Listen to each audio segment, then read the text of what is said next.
Why do third world countries become third world by Aesthetics Waiting TV? Don't forget to like, comment, subscribe, and let's watch it. Why do countries become third world in the first place? Now, a blue pill answer to this is simply that these I don't know. I never thought about that, to be honest. Like, what? Which are the reasons behind of this? Do you guys have an idea? Let me know if you guys have some idea about why this has happened in the comments below. I would love to know you guys' opinion about this. Let us see. Of course, everyone can tell the reasons why a third world country is a third world country, but what made it be a third world country to begin with? I think it always starts in like I mean, maybe there is anything else, but the reason I would like to point out is the industry development, the development of technology and this stuff. Like, for example, I take for what it happens in my country, for example. Here it's all like about producing it's not manufacture things like tech and etc. We live basically just producing food, like primarily not even like industrializing it. We usually sell the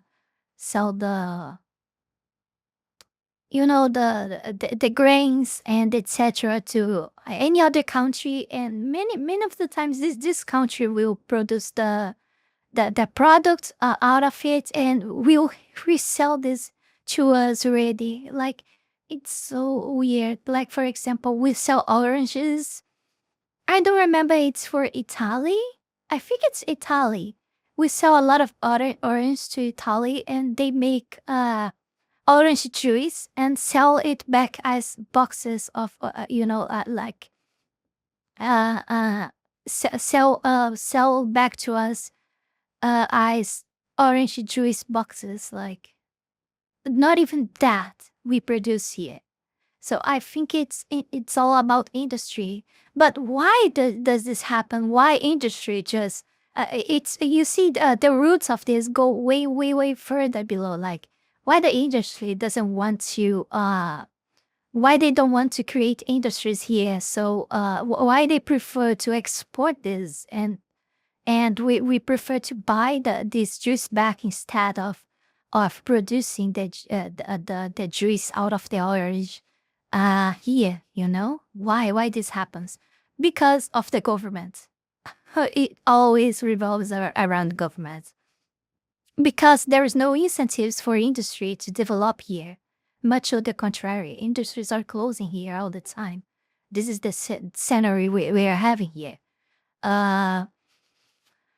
This scenario. And this happens because of taxes. Huge amounts of taxes. Taxes over taxes over taxes. So yeah, that's what is happening here. And because of that, we produce nothing, literally nothing. And because we produce nothing, our country infrastructure don't develop, and everything else doesn't develop because the economy doesn't develop because of it.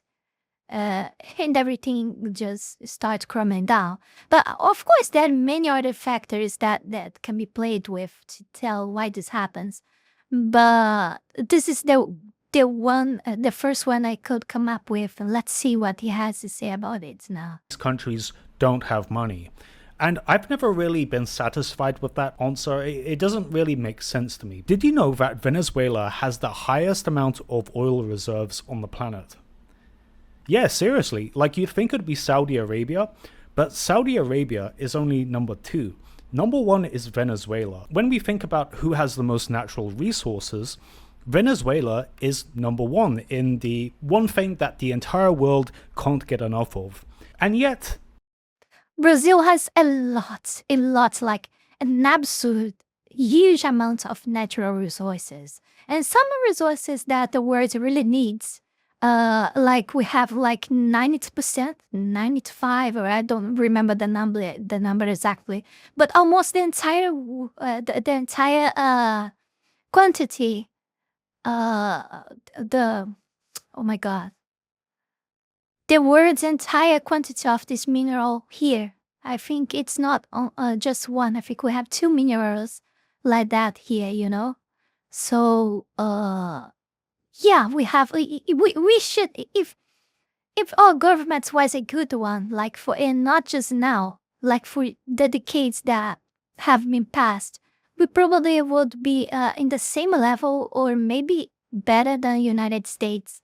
Of course, I'm saying if everything had developed like United States have done for all these years, you know, until it becomes this huge, huge powerful country that it is nowadays.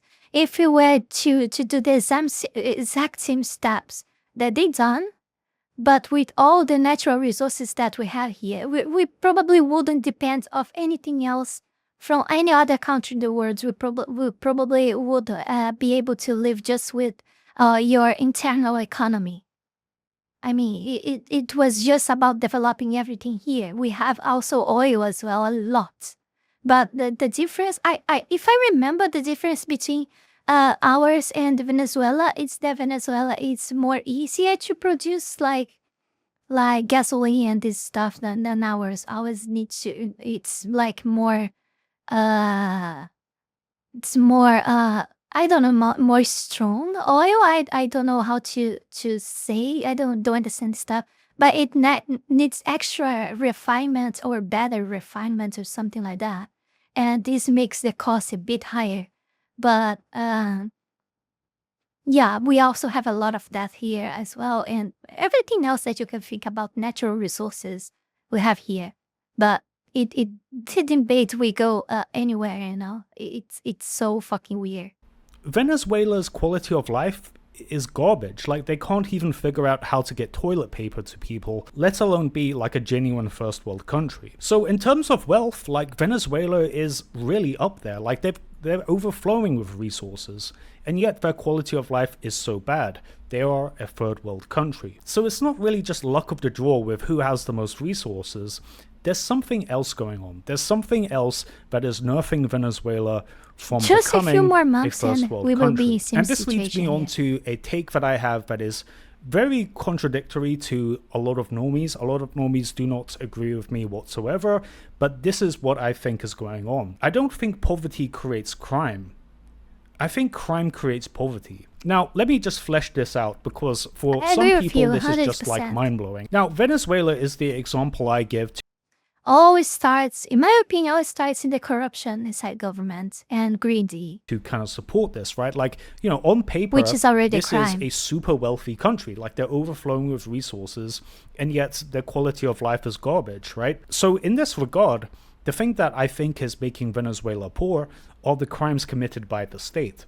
Now, usually crimes are used in the, you know, the petty crime sense, and yes, that does create poverty too, but also crimes that the state does is also a big factor. And the reason why crime creates poverty in such a profound way is that it basically decreases the amount of trust in a society. You've probably heard the term low trust society thrown around. And this is something that is kind of hard for people in first world countries to understand. It's kind of hard for someone in a first world country like in, you know, Western or Northern Europe or even USA to really understand, you know, what it's like to be in a low trust society. You know, we're kind of naive to it. We're kind of naive as to how a low trust society operates and how it just kind of stagnates and enshittifies everything. A good example of why crime creates poverty is these like zombie streets in Philadelphia, where there's just these drug addicts that are walking around like zombies. The crime rate is through the roof, and everywhere you go,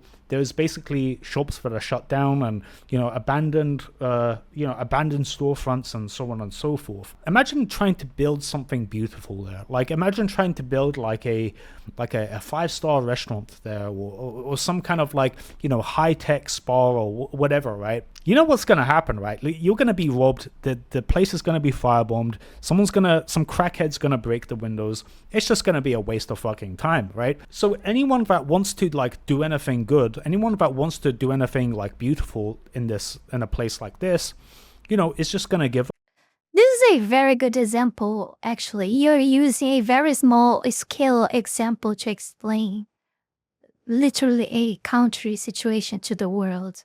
It's exactly the same thing. It's exactly the same thing. Well, because why would you bother? Why would you bother creating very something nice good example. in a place like this? You'd go somewhere else where it's a more high-trust society than this hellhole that is in Philadelphia. Because when you have a reasonable suspicion that you're going to be robbed, assaulted, have your business stolen from, or whatever, you're just gonna not try. You're just either gonna give up or move somewhere else, right? You're just gonna move somewhere else. And this is a problem that a lot of third world countries have. You take this example that I've given with Philadelphia, which is kind of like a micro example, and you expand it to a country. It's the same fucking principle. The highest IQ, the most talented people in third world countries, as soon as they have the means to leave, they leave. they leave that country. They leave that country as quickly as possible, because they want to get into a more high trust society where their high IQ, their talents, their whatever can be rewarded and not stolen from or assaulted. And I'm using petty crime with the Philadelphia thing for a good reason, because it's something that For example, I'm trying to leave. It's not that easy. I've been thinking and wanted to leave for. I think it's not a desire that I just built up just now. I've been trying to do such a thing for 5 years or so already. That I have this desire to live here, to live out of here. But now with this channel, that I'm being actually able to save something, to maybe I can live out of this fucking terrible place in the next upcoming 1 year or so, maybe, hopefully. With you guys' support, I will be out of here as soon as possible. It is quite intuitive, right? That if you're at a low trust neighborhood like this place in Philadelphia, it's only a matter of time before you get robbed, assaulted, or something you have destroyed, right? But what I want to say in that I forgot is that if me, with you guys' help, it's been so fucking difficult for me to live this place. Imagine the people here that it's working the entire day, the entire week, and just receiving some money that's not enough for them to live, because it's what a month income here is. It's not enough for you to do anything. Even if you have a partner that also works together and you guys put up both of your income together, you can barely survive here. This is how things are here, Of course, Venezuela, it's a bit down below us, but we are very close to that situation. It's not that much different. So you can take all the things that he's showing to you guys that they are showing about the places, that very how do I say that? That very ugly places and etc. It's exactly the same thing here. It's exactly the same. At least in infrastructure, we are in the same level. It's exactly like that. But another angle to this is state crime. And this is something that is not very... people don't tend to think of it like the state as a perpetrator of crime, but they absolutely are. If you think about what counterfeiting is, when someone prints out money, that is a crime. I don't think they are. For a long time already. But the state does that too, right? That's what inflation is. They're printing money, they're creating money out of thin air that doesn't really represent what it's supposed to represent. What money was initially thought to be was basically a IOU for some gold or silver, right? You would take it into a bank and they would give you some actual gold or silver. You try doing that today, a bank is just going to look at you like you're fucking crazy. That's initially what, paper money was supposed to be. It was supposed to be an IOU. But now there's just been such a divorcement from this, right? The fact that we don't even associate money with, something that is like exchangeable for like some actual asset kind of shows you how extensive the counterfeiting of money is by the state. So in a lot of third world countries, you'll notice that inflation is super fucking high. It's super fucking high because there's more crime committed by the state, which only decreases the amount of trust in a society. Like if you're in one of these Latin American countries where the inflation is like 120%, why would you bother saving up for anything? Like you would just like, you'd get money and just try and splurge out on anything as quickly as possible, right? And all money printing really is, once you take away all the levels of abstractions, it really is just state monopolized counterfeiting. And you know who's realizing the bill? Everyone that lives paycheck to paycheck, that don't really own assets. It's only the elites in society that really benefit from inflation because they have assets, and the value of those assets are going to go up compared to the currency that's being inflated, whereas everybody that doesn't own assets, just gets poorer and poorer. Like, this is something that is done in like very extreme ways. Like, the level of inflation in a lot of third world countries is very extreme compared to first world countries, although first world countries, aren't doing too good in this regard either. The third world, it's just another fucking level. Like Zimbabwean dollars, it's like, 10 billion Zimbabwean dollars to buy a loaf of bread. It's just another level, right? And a good way for you to get an idea of how much crime a government commits to their own citizens. I wish you guys knew how much is a Big Mac here. You guys have no idea. For you guys to have a notion, I don't even remember when was the last time I ate one. I'm being serious, dead serious. But it's not like I do really like, it's not like that I can't afford that. But when I think about the money I'm spending to buy a Big Mac, and if I go to other places that also sell hamburgers, I could literally like spend like, I don't know, like five to, depending on the burger, like 5 to 7 times, I would say, like less than a Big Mac or so. Like it's incredible, it's incredible. So we end, at least I end up not going there because I think this is ridiculous. Why I would buy that just because it's from McDonald's? Like, why would I buy a Big Mac when I can buy like a literal burger way more cheaper elsewhere that doesn't have a logo or a brand, But yeah, that's why what we end up doing here. I'm like, at least the people who are actually trying to save something is with the Economic Freedom Index. If you look at the top of the list, you have countries like Singapore, Switzerland, Hong Kong, countries that you can imagine would be kind of nice to live in, right? And then we go to the bottom and you have like Venezuela, Eritrea, North Korea, Cuba, like places that you would never ever want to live in. Like, if you were to take the top 90th percent, in my opinion, just my opinion, North Korea is the worst. It's the worst place possible for you to exist. Like, even worse than Cuba or Venezuela. Like, it's not even comparable, I think. Percentile of countries that have the most economic freedom, and the bottom 10th percentile, it's just an absolute no fucking brainer as to what side you'd want to be on. So economic freedom and the quality of life and, general wealth of a population are correlated almost exactly. Almost exactly. There isn't really a debate to be had anymore as to which system is better, economic freedom or central planning. It's just so obvious that you would want to live in a country that is more inclined to economic freedom than central planning. So a lot of these third world countries, they've got an issue not with resources. A lot of them have plenty of resources, but the problem that they have, they're in a low trust society due to petty crime and crime by the state. Everyone's in this like, get what you can while you can and run away kind of mentality, right?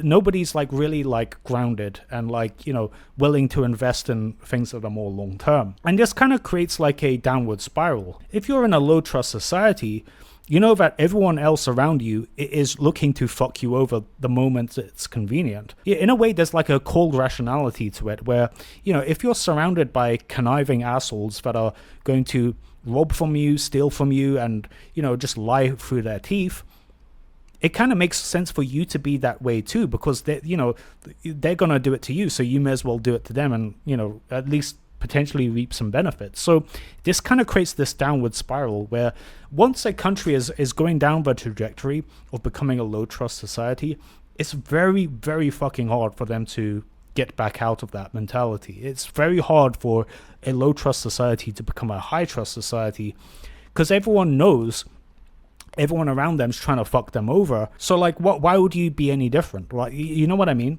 Like, in an amoral sense. It's impressive. The guy is literally defining the mentality of people in my country. It's exactly like that. And that's the reason I think that this country of mine doesn't have any salvation anymore. It's for this very exactly reasons. Damn, people in jail here can vote. Do you believe that? That people in jail here can vote?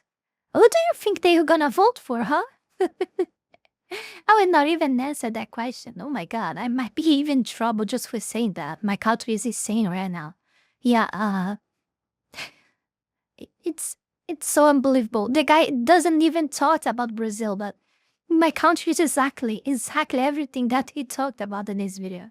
But I think what's most close to what he said about here is this thinking of always thinking about past the other person around you, like behind, like every time you have a chance, you know. Here we call that it's like a meme, okay? But here we call that, like, everyone is gonna understand if you say this to them, like, he leve vantagem. This is what we call here, he leve vantagem. It's like, it means like, I will try to explain. It means like, hey boy, I got an advantage over you. Like, it means more or less like that, but in a fun way. It kind of makes sense for you to be this pathological liar, scammer, thief, if everyone around you is trying to do the same to you, right? Like, you know, why would you be the only honorable person in a group of thieves? Like, it doesn't make any sense. And this level of low trust begets poverty, which begets more crime, which begets more poverty. It's this image here that is also on his thumbnail is very strong. Look at this, man. Oh my god. Oh my god. Again, it's just very vicious cycle. This is why, like, the countries that have a relatively high trust society, this is why you want to, like, keep a real, you know, an iron lock on that society so that nothing ever gets fucked up. Because once your country starts to transition into a low trust society, it just kind of takes a nosedive, like, very fucking quickly, which is why you want to stamp out low trust activities as quickly as possible. Well guys, I hope you enjoyed this video, and if you did, please drop a like and subscribe for more. Before we go any further, I want to take this brief moment here to thank all of you, my patrons, that support my work here on YouTube, and especially my 3-tailed fox tier members, Heath Rowell, Wallen Wolf, Fenny Sylvy, and Zalost, for the incredible support to my work. Thank you very, very much. You guys are amazing. Also, thanks to all of you who supported me through Ko-Fi or Tron. Thank you very, very much. You can support this channel life and growth with just $5 a month and gain access to many perks. This is less than a burrito. Check out my Patreon. Link is in the description below. As if we have some way to stop there. Like, we don't. There is no salvation. And there are always people trying to help me. Main on the Discord send me like direct message. Oh, don't worry, Mizuki, everything's gonna be fine. Your country will be better. No, it's not. It's not gonna be. I don't feel like. I don't feel that this is gonna happen. Like, by looking at everything around me, the way that things are now. Like, and you know, for everything that has been happening, for the way that people act, you know, the way things works here. No, it will never ever get better. Only worse. Only worse. Every day I wake up, there is a new text coming around. There is a new terrible thing happening here. No, I don't feel like there is salvation. Really. The salvation is me getting the fuck out of here by myself, you know? And as fast as possible, because they wanted to change, they will probably change the laws for me to do my exit of the country of paying taxes here, to pay. I don't know how to call it. But I think it's financial exit. The name in English, I don't know. It's when you tax exit. Yeah, it's when you leave a country to another one, and after you're living in this new country for like 6 months or so. Here in my country, I think it's 183 days. You declare to the country you previous were living in that you're not living there anymore. You don't have to pay taxes there anymore, and you will only need to pay taxes in the country you're in now. So that's what I mean. In this moment, all you need to do is like advise them here that you're living.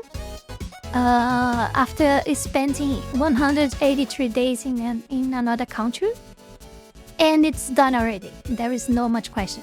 And pay your debts if you have any here. In companies, you have to close companies if you have some, and etc. I don't even think you need to close a company to do that, if I remember. But you do not, you can't have debts on the company, I guess. So yeah, I don't remember exactly, but yeah, but they are already like thinking in changing this law and make it very much complicated and expensive to do so. And that's why, please, I say again, please help me, support me, so I can get the fuck out of here before they change this law, or everything will go even worse, you know? Yeah, thank you for watching. I really don't like to be always asking for help, but I'm really desperate to get out of here. I think you guys can tell that already. Thank you for watching. Don't forget to like, comment, subscribe. Check links below. Patreon, Discord, go find Tron, supports me, as I said before, so I can get the fuck out of here. And I'll see you all guys in the next one. Bye. Have a nice weekend.